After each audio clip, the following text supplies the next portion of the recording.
Story की एक नई और वीडियो में, जिसमें मैं लेकर आया बहुत ही अच्छी अपॉर्चुनिटी जो कि निकाली है रिट्स इंडिया ने।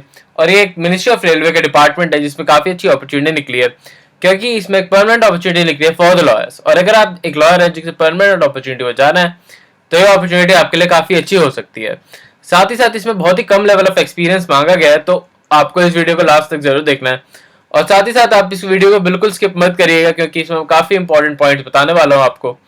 तो आप इसे बहुत ध्यान से देखिए और देखिए कि कैसे आप इसे अप्लाई कर सकते हैं और कैसे कैसे आपको पॉइंट्स इसमें फिल आउट करने होंगे। चलिए बात करते हैं इस अपॉर्चुनिटी के बारे में, बट इससे पहले मैं बताना चाहूंगा अपने चैनल से रिलेटेड कोई इंपॉर्टेंट इन्फॉर्मेशन कि इस चैनल पर हम बात करते हैं जो भी अपॉर्चुनिटी निकलती है स्पेशली फॉर लॉयर्स। और अगर आप एक लॉयर हैं जो कि गवर्नमेंट अपॉर्चुनिटी में जाना चाहते हैं तो ये चैनल आपके लिए ही है। तो अभी आपको इस चैनल को सब्सक्राइब, लाइक और बेल आइकन को प्रेस कर देना चाहिए, सो दैट आप कोई भी अपॉर्चुनिटी मिस आउट ना कर दें। साथ ही साथ आने वाले 15 डेज में काफी ऐसी अपॉर्चुनिटी आने वाली हैं जो कि आप बिल्कुल मिस आउट नहीं कर सकते। तो अभी आपको बेल आइकन को प्रेस कर देना चाहिए, सो दैट आप कोई भी अपॉर्चुनिटी मिस आउट ना कर दो। और हम बात करेंगे इस अपॉर्चुनिटी के बारे में जो कि निकाली है रिट्स इंडिया ने। और ये एक मिनिस्ट्री ऑफ रेलवे के डिपार्टमेंट में आती है, जो कि काफी अच्छा डिपार्टमेंट बन जाता है फॉर द लॉयर। और इसमें आपकी पोस्ट निकाली गई है असिस्टेंट मैनेजर लीगल डिपार्टमेंट में। तो ये एक परमानेंट जॉब होने वाली है आप सबके लिए। तो अगर आप इसके क्राइटेरिया को फुलफिल कर रहे हैं तो आप इसे बिल्कुल अप्लाई करिएगा। तो अगर बात करी जाए तो इनका हेड ऑफिस है गुड़गांव में।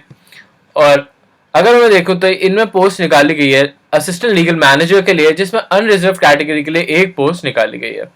इन्होंने एक ही पोस्ट निकाली है टोटल में। तो अगर आप अनरिजर्व कैटेगरी से बिलोंग करते हैं तो आप इस पोस्ट के लिए अप्लाई कर सकते हैं। अगर मैं बात करूं इस अपॉर्चुनिटी के बारे में तो इसमें एज लिमिट आपकी रखी गई है 32 ईयर्स। तो अगर आपकी एज अभी 32 से कम है तो आप इस अपॉर्चुनिटी के लिए बिल्कुल जा सकते हैं और आप इसे बिल्कुल अप्लाई कर सकते हैं। अगर बात करी जाए इस अपॉर्चुनिटी की तो इसमें सिर्फ खास बात यही है कि इसमें आपको परमानेंट जॉब मिल रही है और साथ ही साथ इसके जो पे अलाउंसेस हैं वो भी काफी अच्छे प्रोवाइड कराए जा रहे हैं। जो एज और एक्सपीरियंस है वो आपकी एलिजिबिलिटी और date of submission, last date of submission से पहले पहले और कट ऑफ डेट से पहले पहले का होना चाहिए, अदरवाइज आपका वो काउंट नहीं होगा। तो जो भी कट आउट डेट आएगी उससे पहले जो भी आपकी एज है वो 32 ईयर से कम की होनी चाहिए, इसका ध्यान आप जरूर रखिएगा। अगर इसकी बात करी जाए इसकी क्वालिफिकेशन और एक्सपीरियंस की तो उसके बारे में बात कर लेते हैं। तो जैसे कि मैंने आपको बताया ये एक असिस्टेंट मैनेजर के लिए अपॉर्चुनिटी निकाली गई और उन्होंने साफ साफ यहाँ पे कहा है कि जो भी पर्सन है उसे डिग्री ऑफ लॉ होनी चाहिए उसके पास, उसने BA LLB करी हुई होनी चाहिए विद द रिकॉग्नाइज्ड यूनिवर्सिटी। अगर आपने वो रिकॉग्नाइज्ड यूनिवर्सिटी नहीं होगी तो आपका जो भी फॉर्म है उसे इमीडिएटली कैंसिल आउट कर दिया जाएगा। तो इन बातों का ध्यान आप जरूर रखिएगा। बहुत काफी छोटी छोटी बातें होती हैं जिनका ध्यान आपको रखना है इस फॉर्म को फिल आउट करते टाइम। अगर मैं बात करूं इसके मिनिमम एक्सपीरियंस की तो इसमें 2 इयर्स का एक्सपीरियंस मांगा गया है आपसे, जो कि आपका एक वर्किंग एक्सपीरियंस होगा आफ्टर योर ग्रेजुएशन। तो आपने जब भी BA LLB पास करी है उसके बाद आपके पास फर्दर 2 ईयर का एक्सपीरियंस होना जरूरी है। जैसा कि यहाँ पे भी लिखा हुआ candidate must have 2 years of minimum experience post qualification experience. तो आपको जो भी ये पोस्ट क्वालिफिकेशन एक्सपीरियंस है इसको फुलफिल करना काफी ज्यादा जरूरी हो जाता है फॉर सच एन अपॉर्चुनिटी। अगर बात करी जाए तो इसमें आपको यहाँ पे आपको मिनिमम मार्क्स का भी क्राइटेरिया दे रखा है। अगर आप अनरिजर्व कैटेगरी या फिर SC ST OBCs PWD से बिलोंग करते हैं तो आपको 60% मार्क्स इसमें मिनिमम गेन करने होंगे। अपने जो भी आपने BA LLB करी है उसमें आपके मिनिमम 60% मार्क्स से ज्यादा होना जरूरी है। और अगर आप कैंडिडेट सिर्फ रिजर्व कैटेगरी से बिलोंग करते हैं तो आपको 50% ऑफ मार्क्स होना बहुत ही ज्यादा जरूरी हो जाता है minimum for such an opportunity. तो आपको ये जरूर चेक कर लेना है कि आप BA LLB या LLB में आपके मार्क्स 50% से अबव हो फॉर दिस अपॉर्चुनिटी। अगर मैं बात करूं तो इन्होंने यूनिवर्सिटी के लिए भी यहाँ पे कहा है कि आप जो भी कैंडिडेट है उसकी यूनिवर्सिटी रिकॉग्नाइज होना काफी ज्यादा जरूरी हो जाता है। तो इस बात का ध्यान आप बिल्कुल रखिएगा। अब हम बात कर लेते हैं सिलेक्शन प्रोसेस की। तो सिलेक्शन प्रोसेस बहुत ही ज्यादा इजी वे में इन्होंने बताया है कि सिलेक्शन प्रोसेस 2 स्टेज में आपका कराया जाएगा, जिसमें होगा एक रिटन टेस्ट जिसकी वेटेज रखी गई है 60% और उसके बाद होगा आपका एक इंटरव्यू जिसकी वेटेज रखी गई है 40%। और इंटरव्यू को 2 पार्ट्स में और डिवाइड करा गया है, जिसमें आपके टेक्निकल और प्रोफेशनल आपके प्रेफरेंसेस के अकॉर्डिंग 30% आपका रखा गया है और आपका पर्सनल कम्युनिकेशन का रखा गया है 10%। तो इन बातों को ध्यान आप जरूर रखिएगा कि अगर आप इस अपॉर्चुनिटी के लिए जा रहे हैं तो आप इसके रिटर्न टेस्ट के लिए अभी से पढ़ाई करना स्टार्ट कर दें। और प्रिपरेशन के लिए इन्होंने सिलेबस भी नीचे दे रखा है, जो कि मैं आपको वीडियो में आगे चल के बताऊंगा। अगर बात करी जाए यहाँ पे अनरिजर्व कैटेगरी और ईडब्ल्यूएस की, तो उन्हें minimum 50% of marks written test में लाना काफी ज्यादा जरूरी हो जाता है। और आप अगर SC ST OBC से बिलोंग कर रहे हैं तो आपको 45% मार्क्स तो जरूर लाना है फॉर द रिटन टेस्ट, तभी आप इस अपॉर्चुनिटी के सेकेंड स्टेप में जा पाएंगे। सेकेंड स्टेप में भी आपको 60% marks for the unreserve category and 50% marks for the SC STs। तो इन बातों का ध्यान आप जरूर रखिएगा कि ये जो भी क्राइटेरियाज हैं, ये आप अगर फुलफिल नहीं करते हैं तो आपका सिलेक्शन प्रोसेस बहुत ही टफ हो जाएगा।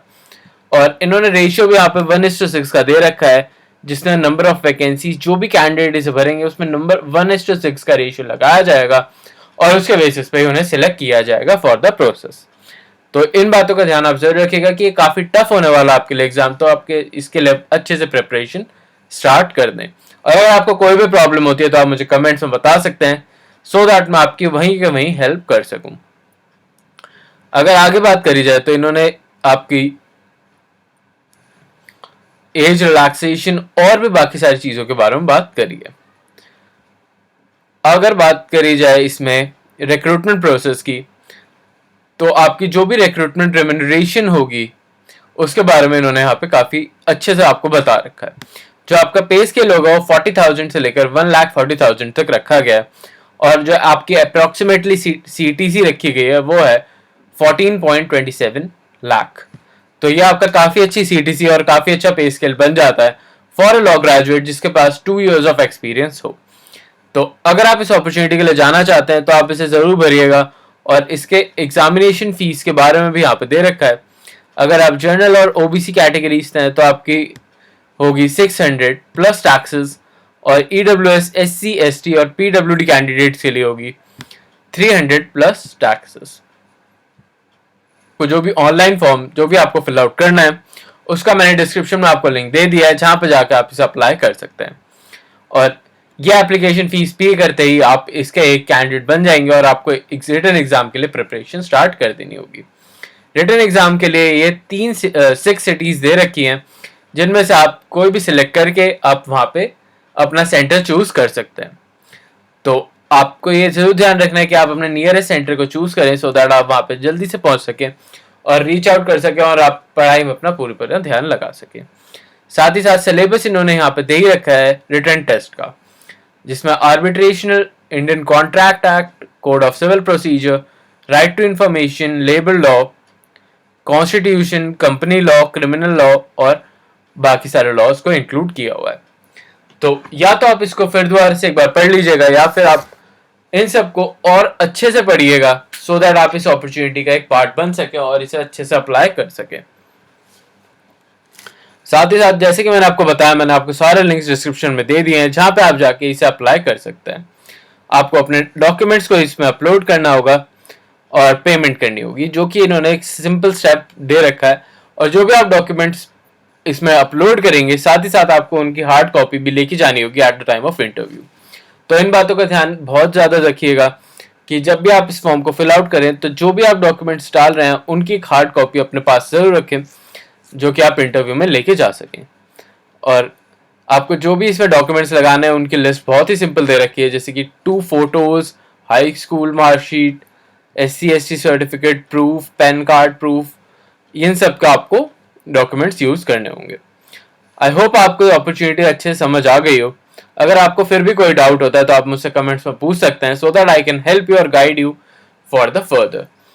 साथ ही साथ ऐसी काफी कम अपॉर्चुनिटी निकाली जाती है जो परमानेंट अपॉर्चुनिटी हो, तो आपको इसे जरूर भरना है अगर आप इसके क्राइटेरिया को फुलफिल कर रहे हैं तो। और आने वाले 15 डेज में काफी ऐसी अपॉर्चुनिटी और भी आने वाली हैं जो कि आपके लिए काफी अच्छी हो सकती हैं, तो अभी चैनल को सब्सक्राइब कर लीजिए। मैं मिलता हूं आपसे फिर से एक नई वीडियो, नई अपॉर्चुनिटी और नई जॉब के साथ। अभी के लिए चलता हूं और मिलता हूं आपसे कल फिर से एक नई अपॉर्चुनिटी के साथ।